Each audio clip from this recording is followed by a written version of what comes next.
Hi friends, welcome to friends kitchen. இன்றைக்கி நாம் என்ன பார்க்க போகிறோன்னா கார்லிக் ரைஸ் தாங்க பார்க்க போகிறோம். அதுக்கு பூண்டு போட்டு நல்லா தட்டி எடுத்துக்கலாங்க. பூண்டோட ஃப்ளேவர் பிடிக்கலன்னு சொல்கிறவங்க கூட இந்த சாப்பாடு சூப்பராக சாப்பிடுவாங்க. நீங்களும் ட்ரை பண்ணி பாருங்கள். இந்த அளவு தட்டினா போதுங்க. மிளகாய்த்தூள், வெறும் மிளகாய்த்தூள் 1/2 ஸ்பூன் சேர்த்திக்கலாங்க.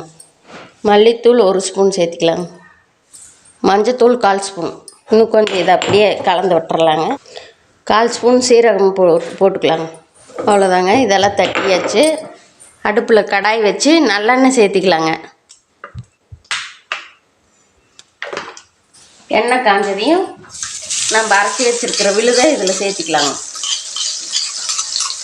தண்ணி ஊற்றி அலசி ஊற்றிக்கலாங்க.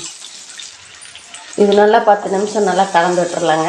இது தண்ணி கொஞ்சமாக சுண்டி வருதுங்க. இதுக்கு தேவையான உப்பு சேர்த்திக்கலாங்க. இந்த அளவுக்கு தண்ணியெல்லாம் நல்லா வற்றி வந்துருச்சு. பூண்டு பச்சை வாசனை எல்லாம், மிளகாய்த்தூள் பச்சை வாசனை எல்லாம் போயிடுச்சு. நல்லா வதங்கி வந்துருச்சு. எண்ணெயெல்லாம் மேலே தெளிஞ்சு வந்துருச்சு பாருங்கள். இப்போ லெமன், 1/2 லெமன் சேர்த்திக்கலாங்க.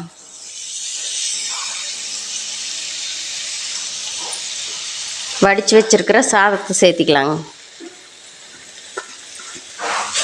சேர்த்தி நல்லா கலந்து விட்டுறலாங்க. இந்த அளவுக்கு நல்லா கலந்து விட்டுறலாங்க.